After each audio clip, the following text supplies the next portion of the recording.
So, good day everyone. My name is Ala Joyce Pascual. So, we are the last reporter for the finals of molecular biology subject. So, today we will tackling about the application of molecular diseases, specifically the bioinformatics in disease diagnosis. So, let's proceed. So, first, let's have a little recap since the bioinformatics has already been discussed by the previous group.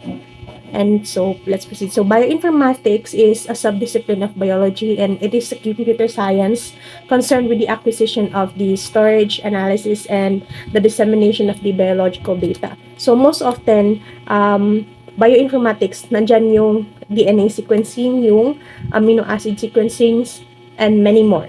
So bioinformatics is specifically uses computer programs which has the variety of applications na nag-detect ng gene and ng protein functions, which is hinahanapan niya ng halimbawa meron kang sample and then meron silang nakalagay sa kanilang what they so called archive, which is yun yung kanilang kept data sa kanilang computer sa laboratory, and nandoon is there are millions of copies of the genetic copies or the DNA sequencing copies lahat ng diseases na pwede mong hanapin. So, lahat ng yon is previously existing na. So, lahat, from the very first disease hanggang sa present or future diseases pa man, at least meron silang archive na tinatawag, which is the cup record of the previous diseases. So, it determines and predicting the three-dimensional shapes of protein. So, mamaya matatakal natin yan. So, let's proceed. So, why is it significant? So, bioinformatics is significant in disease diagnosis. Bakit? So, first, let me proceed to the identification of biomarkers. So, what is biomarkers? Biomarkers is a pattern or specific molecular patterns of the associated disease. So, it enables the development of diagnostic tests that can predict and detect the progression of the disease. So, nakakip sila ng record doon sa kanilang computer. Another, personalized medicine. So, they tailored treatments to the patient's specific genetic makeup. With that, na gumagawa sila ng specific vaccines, medicines na applicable para sa infected person na counterpart niya yung disease na yon. So, pinag-aaralan nila which leads to the effectiveness of the therapeutic claim. Ano bang therapeutic claim? Yan na yung claim ng mga medicine na effective sila sa kanilang ginagawa.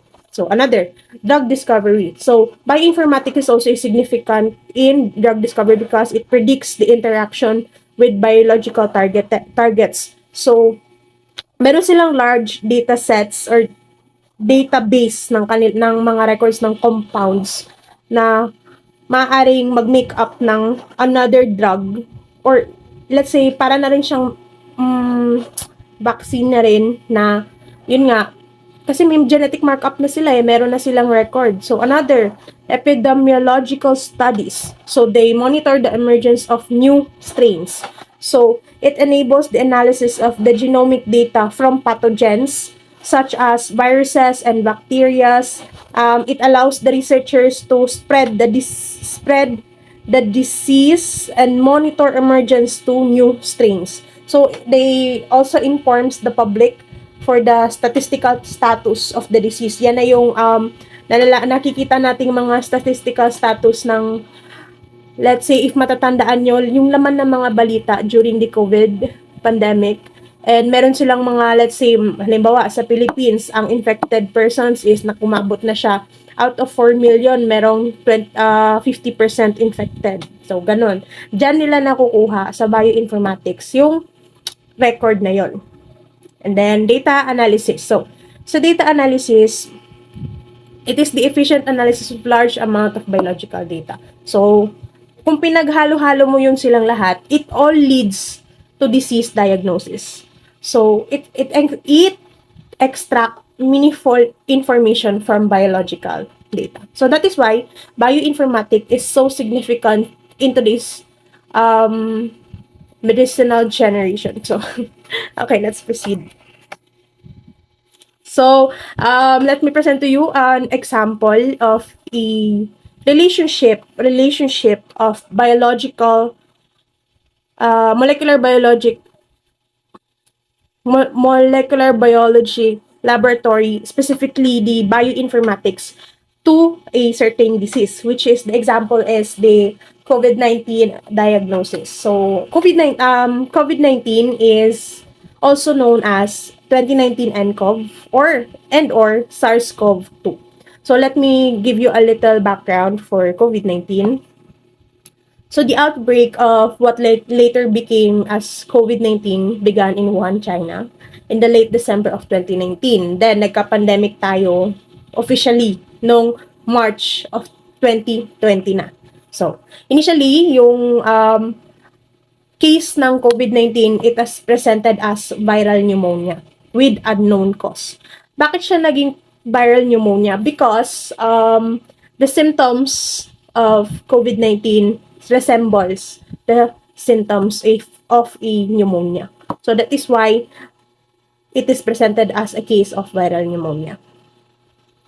Through rapid efforts with the molecular biology and of course the bioinformatics, scientists had identified novel coronavirus as the culprit. So, kaya siya tinawag na 2019 novel coronavirus or the 2019 nCoV. But later, officially named as SARS-CoV-2. Matatakal natin siya later. Bakit siya naging SARS-CoV-2? So the identification of the virus was crucial in understanding its transmission dynamics, the developing of diagnostic tests, and initiating public health measures to control its spread. Of course, pag naging aware kasi ang public na sa areang ito, meron na palang nababalitang 20% infected, of course, ma-alerto sila, magkakaroon sila ng sense of, pag-iingat sa sarili, magkukusa, ganun na protektahan yung sarili nila kasi nga may virus. So, molecular biology technique combined with bioinformatics, it plays a pivotal role in sequencing the virus genome, which provided valuable insights into its origin, evolution, and potential targets for treatment. So, ibig sabihin, sa bioinformatics pa lang, ma-detect mo na kung saan nanggaling, kung anong strain ng virus yun, kung um, existing na ba siya noon, tapos bumalik lang, ganun ga.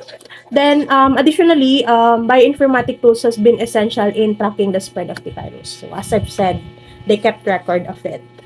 So, here is another question. How does molecular biology and bioinformatics diagnose diseases like COVID-19? Paano nga ba? So, bioinformatics, they utilize computational tools and techniques to analyze the biological data. It includes genetic sequencing, and nandyan sa genetic sequencing nila yung amino acid sequencing, yung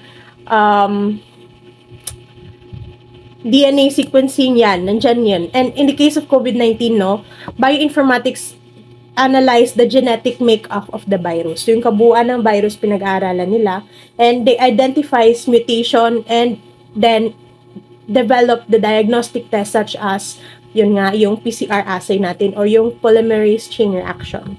So to understand that, researchers develop targeted therapies and vaccine. So syempre nalaman nila, na-detect na nila kung anong klaseng strain ng virus yon, 'di ba? So nagkaroon sila ng chance na gumawa ng vaccine na magiging counterpart ng disease na yon.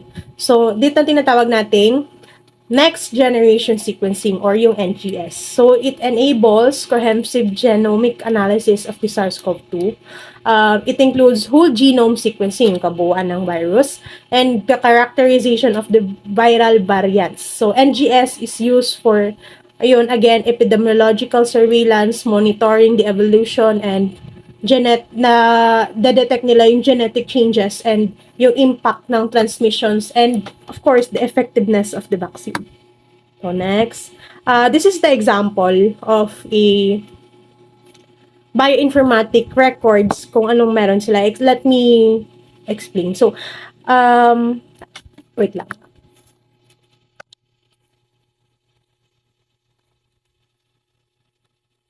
Ito. So, may pen tayo. So, ito. Sa almost 30,000 copies of base pair, yan, nandito ang nCoV. Nasa baba ang SARS-CoV and the MERS-CoV. So, that is the base pairs. As you can notice, merong 29,844 base pairs sa 2019 nCoV na nagmatch sa SARS existing diseases na noon pa, which is the SARS-CoV and the MERS-CoV. And nandito sa gitna ang kanilang amino acid sequencing or let's say, the genetic makeup of the virus. And meron siyang similarities. Meron siyang pagkakapareha. That is why the nCoV has then, the initial name ng nCoV 2019 had been developed into SARS-CoV-2. So, yun. Kaya siya naging SARS-CoV-2. Kasi nga, malaki ang similarities niya sa previously existing disease na. Which is yun, yung SARS-CoV. So, let's proceed. Okay, next proceed. Okay. Now, let's proceed. So, dito, ito is an example of the epidemiological studies which tracks the disease. So, ito siya, as you can see, yung red, wait lang, let me, yung red dyan,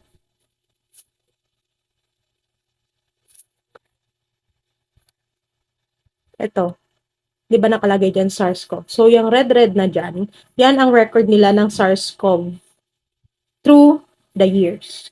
So, dyan nakakip track yung records nila kung gaano kataas yung or kung gaano karami yung infected individuals nila through the years. So, yun. May kept records sila nun.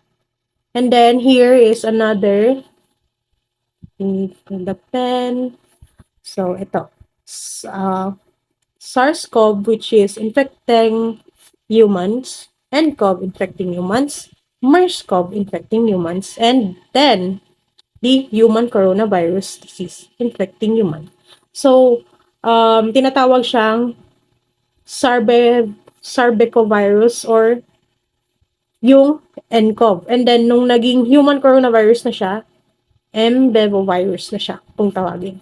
So, as I've said kanina sa history ng COVID-19, it began in Wuhan, China, and may mga haka-haka yung mga tao na kasi kumakain daw ng mga bats or paniki ang mga nakatira sa Wuhan, China, kaya meron na-infect sila ng nCoV.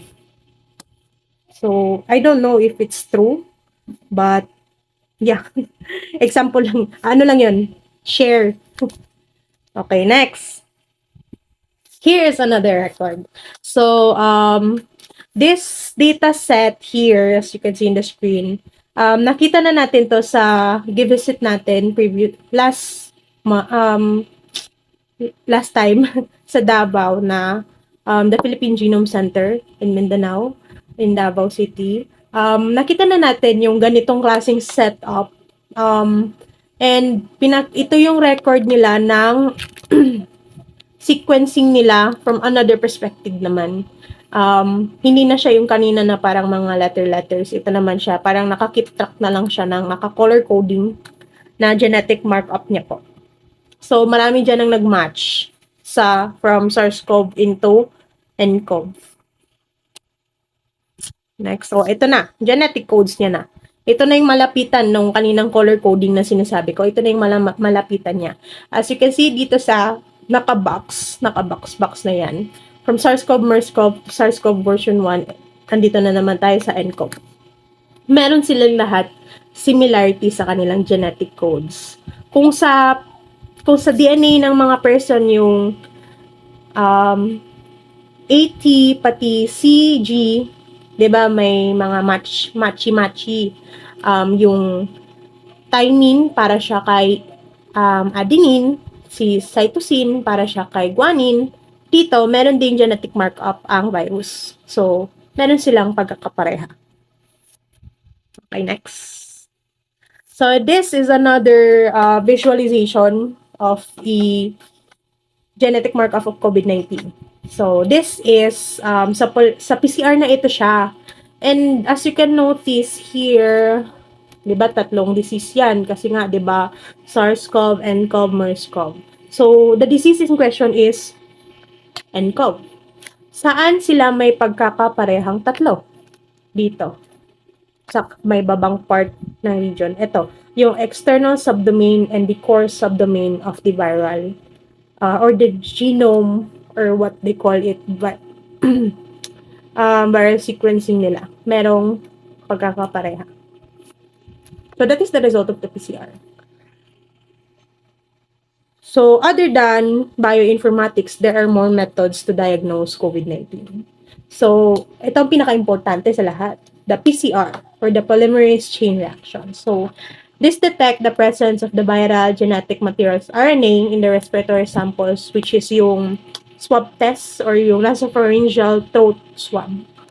So the PCR tests are highly sensitive and specific to provide accurate result within hours. And then antigen testing, ito na yung under 15 to 30 minutes lang meron ka ng result, and it is used for rapid screening of the COVID-19. And then serological testing, ito na yung 'di ba, one significance din ng bioinformatic in disease diagnosis is yung pag-develop nila, yung chance nila na makapag-develop ng vaccine.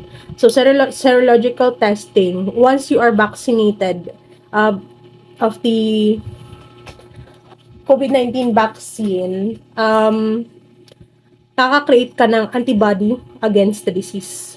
So, kasi ang vaccine is, as we all know, Sir Pami, ang vaccines is an attenuated vaccine or yung inactivated form ng disease or ng viral particle na yun.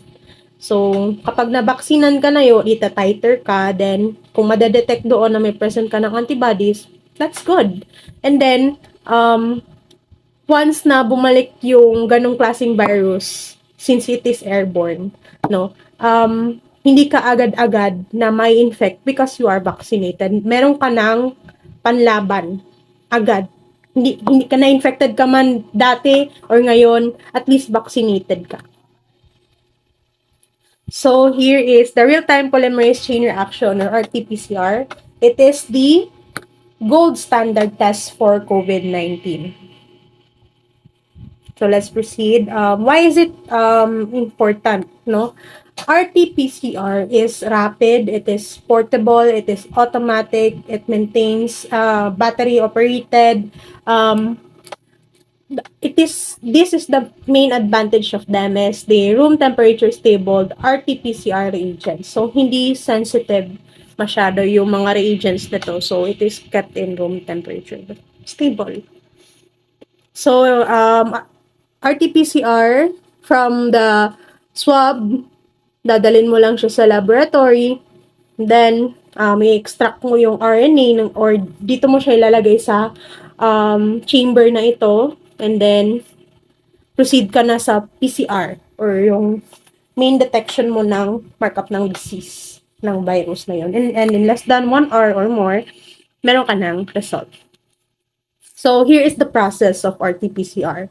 So first, this equipment here is for RNA extraction, and then yung isa is for PCR analyzer, and then 6 microliter pipette, and yung stand niya, and then microprinter, which is optional for the printing of results ng PCR.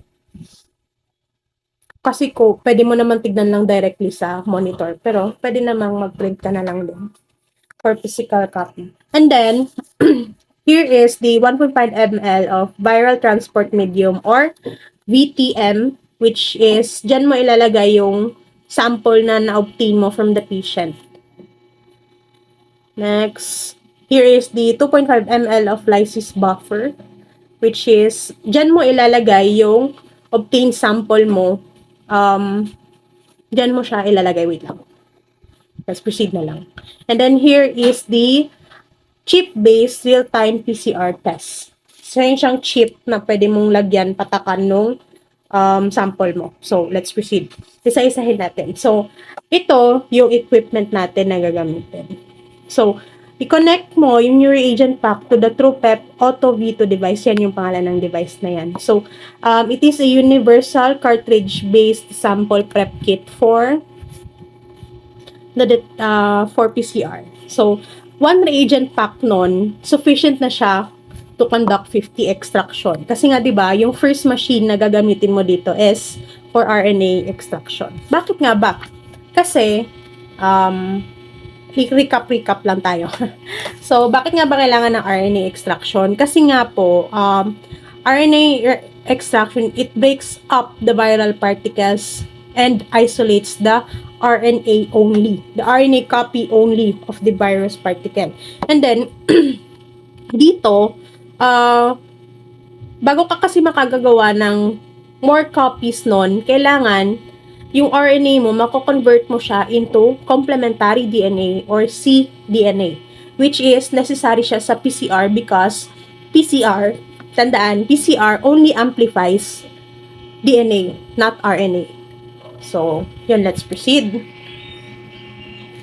So, yun, from throat or nasal swab should be collected, yun, as I've said, the VTM tube, and then transport mo na siya sa lab. So, the first step is, ito na yung sinabi ko kanina, yung VTM tube, pati yung lysis buffer solution natin. So, take one lysis buffer bottle and label it appropriately. So, syempre, matchy-matchy mo siya doon sa VTM tube mo.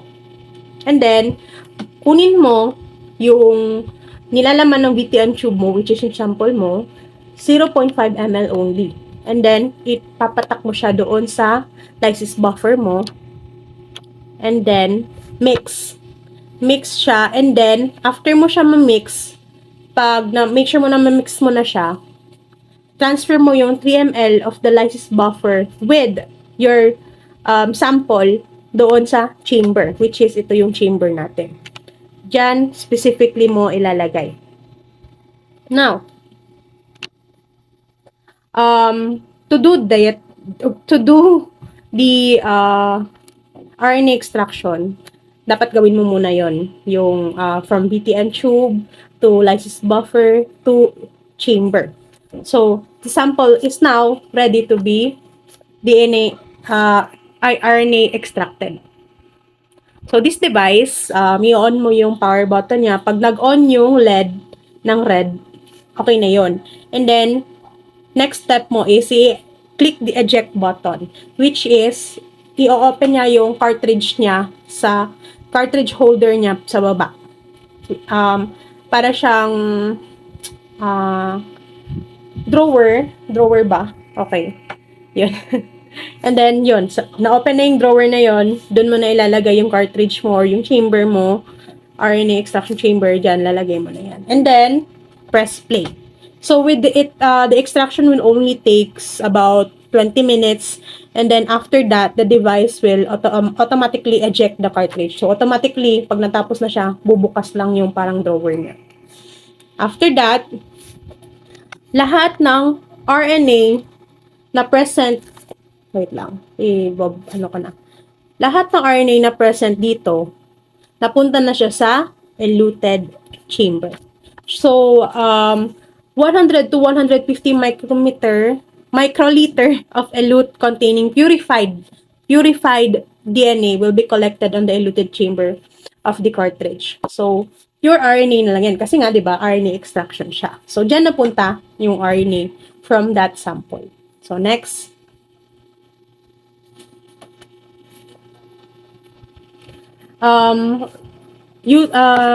Pierce the seal, kasi may seal yan eh. Pierce the seal with the elute chamber to collect the elute. And then, transfer mo siya sa tinatawag nating ECT tube.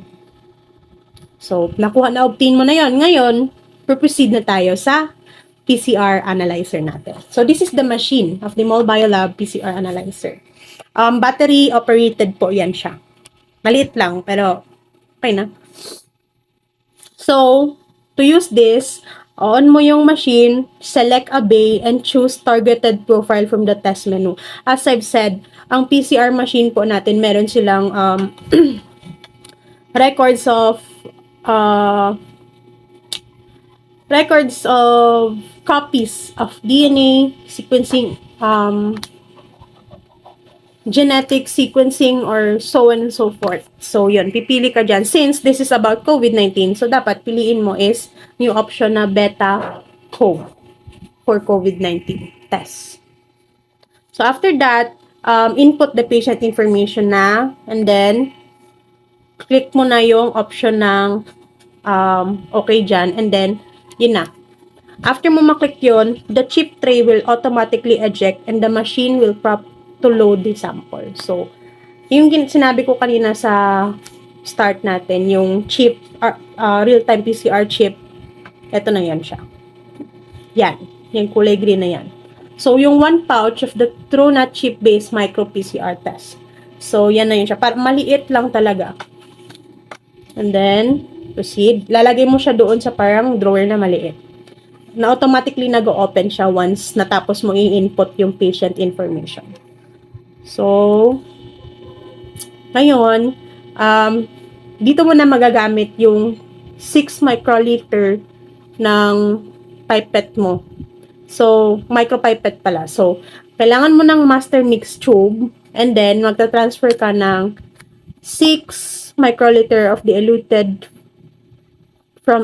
solution na galing doon sa elute chamber kanina, doon sa ECT tube into the ECT to the master mix tube. And then, isi-standby mo siya for 30 seconds. Kasi, yung para maging clear yung solution mo. Kasi, syempre, pinipet mo siya, magiging cloudy siya, yung solution. So, after 30 seconds, ta-transfer mo na siya dito sa ating PCR microchip. And then, proceed ka na. Click mo na yung yes doon kanina sa screen. And then, automatically magko-close na yun. And, lalabas dito yung information ng patient. And then, maglo-load naman yung real-time amplification curve niya. O yung status ng nangyayari sa loob ng machine habang tinitest niya yung sample mo. So, makikita mo yung temperature niya dyan, and then, magpa-flash lang din dyan habang nangyayari yung process niya. Magpa-flash lang sa screen yung mga lines na yan. So, PCR reaction will be completed within 35 minutes with this machine. May different time, depende kasi yan sa machine na gamit mo. But in TrueNAP machine, PCR machine, it takes 35 minutes. So after 35 minutes, mag-flash sa screen yung result or yung status ng sample mo. So since pinindot mo kanina sa option is yung Betacog, formal bio, and then yung date, and then yun, lahat ng information, yung gender, yung lahat ng information sa ano. And then, ang result niya is ito, valid and detected low sa sample niya. But still, meron pa rin. Kasi valid. Now, for the result, since may optional tayo kanina na printer, so, press the print button on the print of the report page. Yung kanina sa page ng, sa page dito, merong print na option. May print na option. Ito. Yan ang print option niya. So now, automatically, via Bluetooth, na-enable nga yung micro PCR printer mo na i-print yung results. So, after that, of course, with freshly prepared 0.5% bleach solution, i-discard mo yung microchip na ginamit mo sa PCR after mo siyang gamitin. Everything, kahit yung mga pipettes mo na disposable kanina, i-dispose yun. So, good day everyone. My name is Shope Abo, and today I am going to discuss about bioinformatics and diagnosing genetic diseases. So, we all know about bioinformatics. It uses computer program for a variety of applications, including determining genes and protein functions, and etc. So, how bioinformatics help in diagnosing diseases? Bioinformatics provide an essential tool and methodologies for analyzing complex biological data, translating genomic information into actionable insight. So later on, mapapakita natin kung anong help ng bioinformatics in diagnosing data. First is, let's talk about karyotyping. So, I know familiar na kayo sa karyotyping because na-encounter na natin to sa cytogenetics. Karyotyping is a laboratory techniques to visualize and analyze the number, size, and shape of an individual. So, ang karyotype, it is a primary method used to characterize chromosomal aberrations. So, examples nito, example nito is, in this illustration, yan yung normal karyotype natin. Meron tayong 46 chromosome, 23 is from each of our parents. So, many human diseases, particularly cancer, are caused by gains and losses of a chromosomes. So, kung mayroong abnormality sa ating chromosomes, maaaring magkaroon tayo ng mga syndromes like Down syndromes, Klinefelter syndromes, and kahit anong syndrome. And then, so again, many human diseases, particularly cancer, are caused by gains and losses of chromosomes or chromosomal segments. So, in cancer, oncogenes often found within the region of gains, while ang tumor suppressor are frequently deleted. So, chromosomal abnormalities may also cause known syndromes and many suspected causes of undiagnosed diseases. So, examples nito is ang ating Turner syndrome at ang ating Down syndrome, or also known as the trisomy 21. So, in Turner syndrome, it is a condition that affects females only. Kasi yung X chromosomes natin yung missing dito, yung isang X chromosomes. While in Down syndrome naman, there is a sobrang chromosome sa ating 21 na chromosomes. There is a extra chromosomes. So, again, ang normal chromosomes lang dapat natin is 46, which is 23 from our mother and 23 from our father. So, this is an example ng syndrome ng disease na pwedeng ma-identify natin ng mas madali with the help of bioinformatics. So, let's jump up na sa main topic natin, which is ang ating cytoconverter. So, with the help of bioinformatics, ang cytoconverter, it is a web-based tool to convert karyotypes to a genomic coordinates. So, ang genomic coordinates are directly related to the reference genome, includes the chromosome's name, start position, and yung end position niya. So, it is valuable resources ang cytoconverter for translating karyotype into a genomic coordinates. Mamaya may mga example tayo na isa-cite kung paano ba gumagana itong cytoconverter, kung ano bang method and methods niya. So, it could be incredibly useful for researcher and clinicians working for genetic data.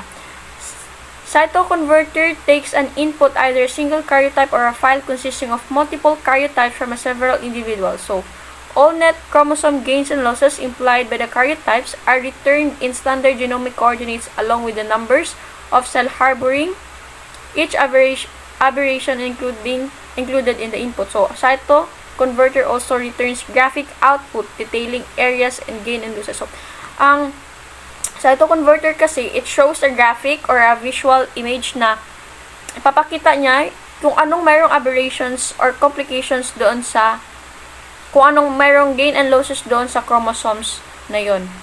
So, wait lang. So, mag-cite tayo ng example. First pala, let's know the significance of this of cytoconverter in diagnosing diseases, especially sa genetic disorder. First, ang precision mapping. By converting karyotypes to genomic coordinates, clinicians are precisely genetic variation associated with disease. This accuracy is crucial for diagnosis of condition caused by chromosomal abnormality. So, with the help of cytoconverter, mas mapapadali ng mga clinicians na i-pinpoint kung saang chromosomes ba yung mayroong aberrations. And also, mapapadali yung comparison between patients' genetic data and known specific variations, and also the interpretations ng disease. Kung ano ba to, kung benign ba to, pathologic, or potential disease causing. Mas mapapadali yung pag-identify ng sakit. So, benefits ito para sa mga clinicians na nag-work patungkol dito. Next, so this is an example of a cytoconverter. It provides a graphic output. So, it display a heat map which ang rows, it represent the distinct or clones, while yung columns, it represents chromosomal location. So, the gains are displayed in red, while yung hemizygous losses is in blue or green, and the homozygous losses is in yellow. So, ganito yung graphic output ng cytoconverter. So, pinapakita niya yung table, sample, clones, and chromosomes. Dito sa bottom, makikita natin yung output table, which is yung sample, what chromosome, yung chromosome X, yung start and end ng chromosomes, what type, yung loss, and yung cells present. So, this is an example of output ng, graphic output ng isang cytoconverter. Next naman is ito. This is one of the graphic output ng isang cytoconverter. So, ang example dito is yung AML, which is the acute myeloid leukemia ng isang patient. So, makikita kung ano yung mayroong gains dito. Ang gains, gina-represents niya is, yung red color, it represents gains. While the blue color, it represents the losses. So, here, mas mapapadali nating makikita with the use of visual na there's a problem in there's a gain in chromosome 3, 6, 8, 13, and 17. And also, losses in the chromosome 17. So with the help of cytoconverter, hindi na manually yung pag-identify sa karyotype ng aberrations. Kasi, ito na yung magiging output ng cytoconverter. Mapapadali na para sa mga clinicians na i-identify kung anong merong complication or aberration sa chromosomes ng isang tao. Next one naman is itong, anong tawag nito?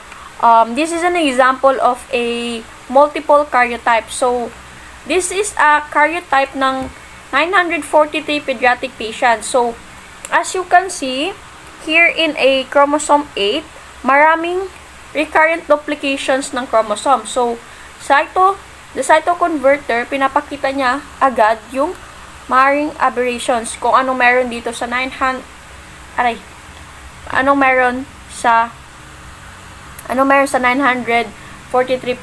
karyotype ng anong meron sa karyotype ng 943 pediatric patients. So, in general, it is expected that the graphic output will be useful for visual detections of a frequent loss and gains of a specific chromosomal loci in associated sample. So yan yung methods nung applications nung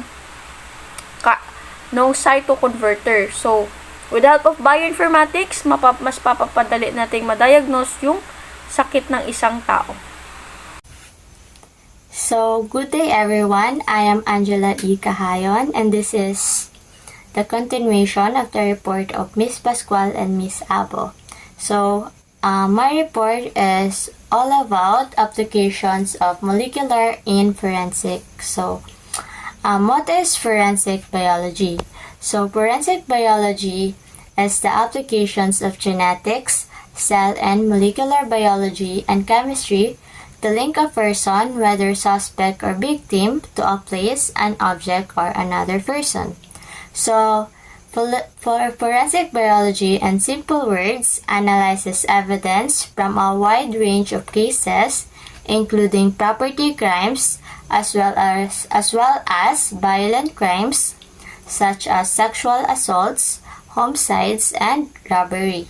So, what is the significance of molecular biology and its applications on forensic? So, first, the most important of them all is the DNA profiling. So, DNA profiling is also known as DNA fingerprinting or genetic fingerprinting. So, DNA profiling relies on the fact that each person's DNA is unique.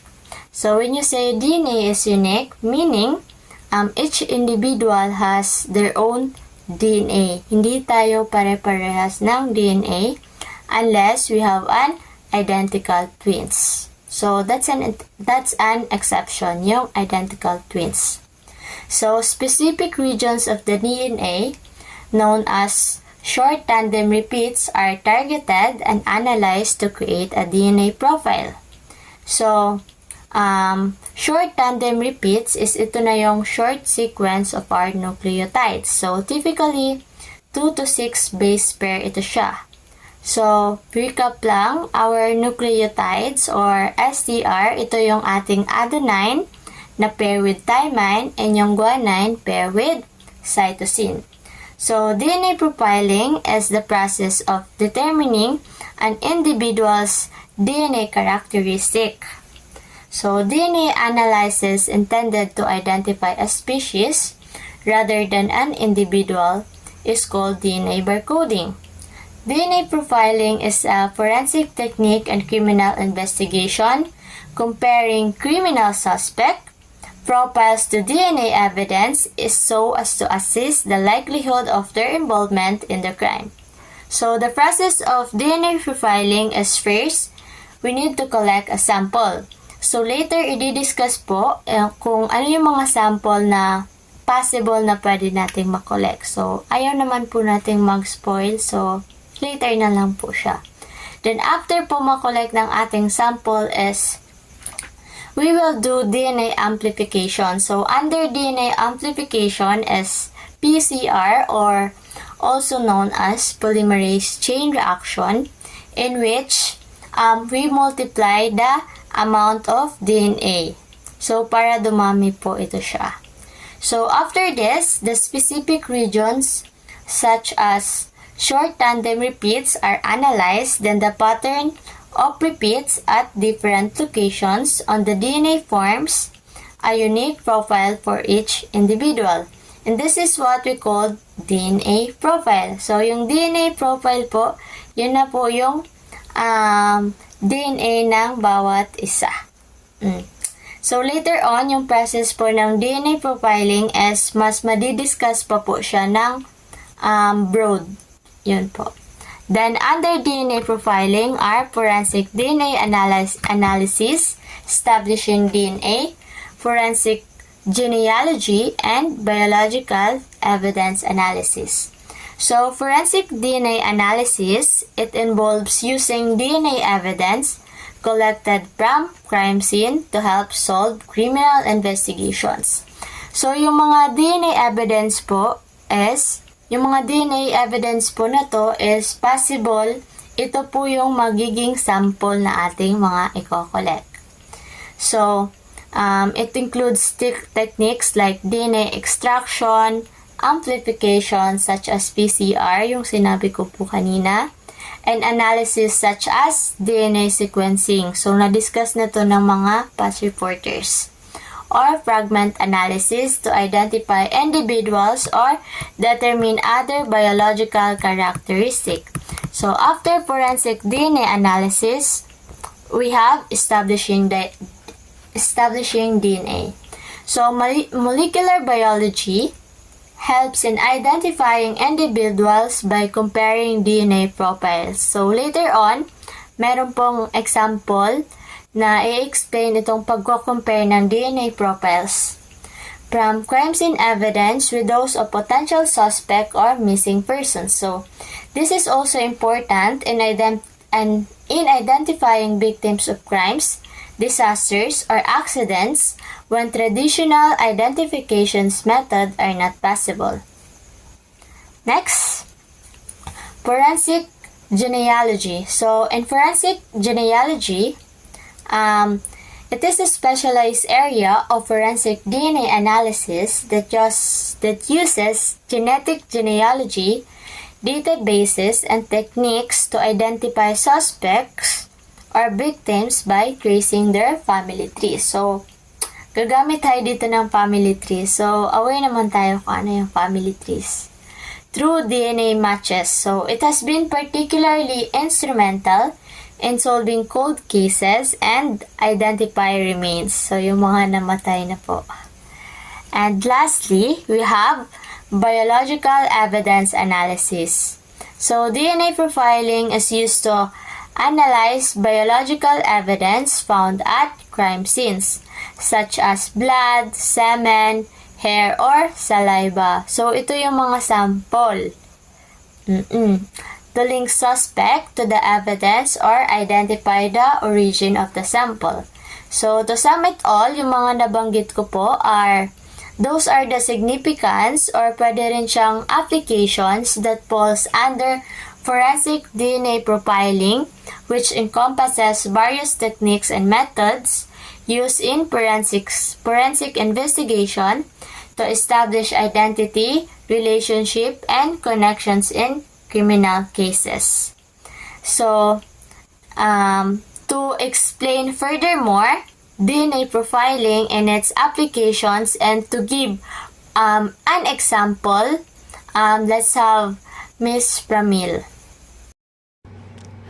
Good day everyone. So this is the continuation ng report ni Miss Angela Cahayon. So I'm going to discuss to you what is the DNA profiling. So at University of Leicester, si Sir Alex Jeffrey na isang geneticist ay na-discover niya at na-develop niya ang technique na tinatawag na DNA fingerprinting or DNA profiling in 1985. So, DNA fingerprinting or profiling comprises any DNA-based techniques that identify the DNA from a certain individuals or group of individuals within a community or organism. So, kapag sinasabi nating DNA fingerprinting or profiling is actually same lang sila, nag-iba lang yung wording or yung name nila. But more specific mas specific itong ginagamit itong DNA profiling when it comes to forensic studies since we focus sa forensic.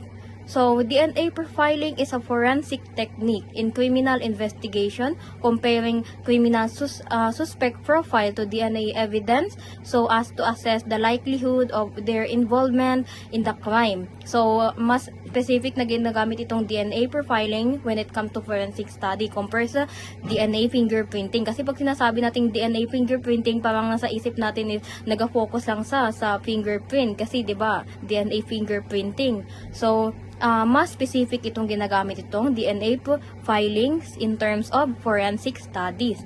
So, it is also used in paternity testing to establish immigration, eligibility, and in genealogical and medical research.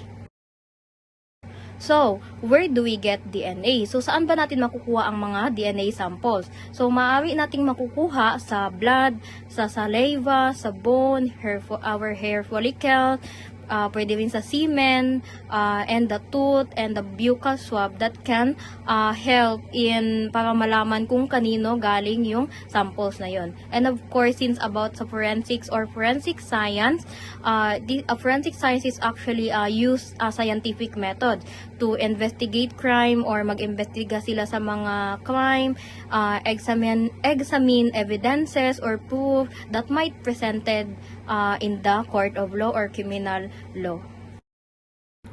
Dito naman tayo sa step in DNA profiling. So, we have a 5-step ng DNA profiling, which is the extraction, quantitation, amplification, separation, and the last is analysis and interpretation. So, for the first step is the extraction. So, dito, yung DNA samples is kinukuha yung DNA from the cells. So, for the second step is the quantitation. So, this is the process of determining how much DNA you have. So, dito na napapasok si restriction enzyme. So, for the third step is the amplification, which is napapasok dito si PCR or polymerase chain reaction, which is the process of producing multiple copies of DNA in order to characterize it. So, since PCR is made a million of copies ng DNA. So, for the fourth step is the separation. So, dito sa process na ito is ginagamitan na natin ng gel electrophoresis. Ilalagay natin yung samples na yon sa wells para magkakaroon ng pattern or specific pattern or bands doon sa gel electrophoresis. So, for the last is the analysis and interpretation. So, dito na malalaman yung DNA na yon, yung DNA bands and pattern, and dito na ma-interpretate yung DNA ng isang, for example, is suspect and the victim. Malalaman doon kung nag-match or yung suspect, tapos yung doon sa crime scene is merong, kumbaga nag-match yung blood niya doon sa crime scene and then yung suspect. So doon dito sa pattern ng gel electrophoresis, malalaman yun yung sa bands to the specific pattern ng bands doon sa electrophoresis. So here are the procedure of DNA profiling technique. So, as you can see, the first step was extraction. So, there is a DNA samples. So, the DNA samples might be a blood, saliva, or other body fluid na pwedeng makita doon sa crime scene. So, the DNA is extracted from the sample and then it is made copies of DNA through the use of polymerase chain reaction. As what we know, diba, PCR is an amplification technique that used to make millions or multiple millions and billions or multiple copies of DNA or RNA. And then after that there is a special enzymes or what we call the restriction endonucleases, which is the part of restriction enzyme that used to cut the DNA into different sizes.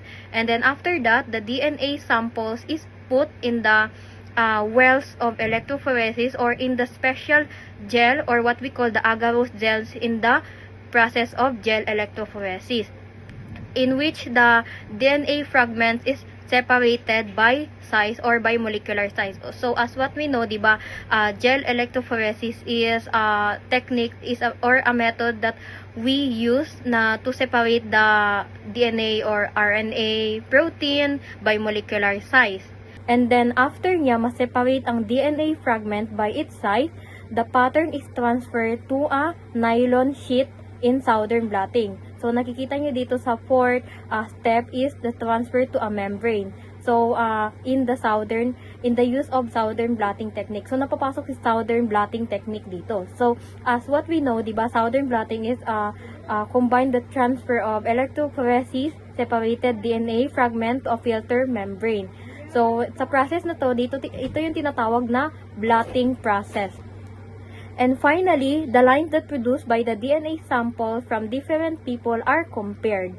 So, dito napapasok si analysis and interpretation. So, dito sa process na to is we compare the DNA evidences samples to known DNA profiles. So, i-explain ko sa inyo kung paano i-analyze and interpret ang DNA profiles ng ibang tao or for example, there is person 1, person 2, person 3, i-compare yung kanilang DNA profiles for DNA evidences.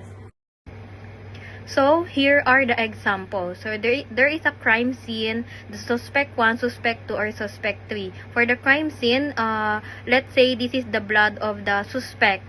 And then, the 3 suspect was the person of interest, ganyan, or sabihin natin, prime suspect pa lang, or hindi pa sila tinuturo na suspect. So, For example is yung may nakita ang blood doon sa crime scene, and then yung blood na yun is tinest nila, and then ganitong pattern of band yung lumabas. So makikita nyo naman dito kung ano yung similar na pattern of bands dito. So for the suspect 1, suspect 2, suspect 3 is magkakaiba ang kanilang pattern of bands. So nakikita nyo dito is ang magkakapareho or matches ang pattern of bands is si suspect 2. So si suspect 2 ang pwedeng maging main suspect dito. So, another example. So, magbibigay ako ng situational. So, for example is, may nagnakaw doon sa pawn shop. And then, binasag yung salamin and kinuha niya yung alahas. So, hindi niya napansin na sugatan siya. So, may naiwan na blood stain doon. And then, hindi yun napansin ng suspect. So, dito is, merong 4 na suspect, or sabihin natin is a prime suspect or person of interest, or kung sino yung mga nakitaan doon na parang may motive doon sa gumawa ng crime na yon. So there is a suspect 1, suspect 2, suspect 3, and suspect 4. So tinest sila ng forensic investigator, and then ito yung nakitang pattern of bands doon sa kanilang DNA profile. So, as you can see, so the blood stain, lumabas yung pattern of band ng blood stain ng possible suspect. So, nakikita nyo dito, ano yung common na, yung match na pattern of bands dito. So, actually, ang match dito is yung suspect 3. So, as you can see, suspect 3 is, kamatch niya yung pattern of bands ng blood stain na tinest.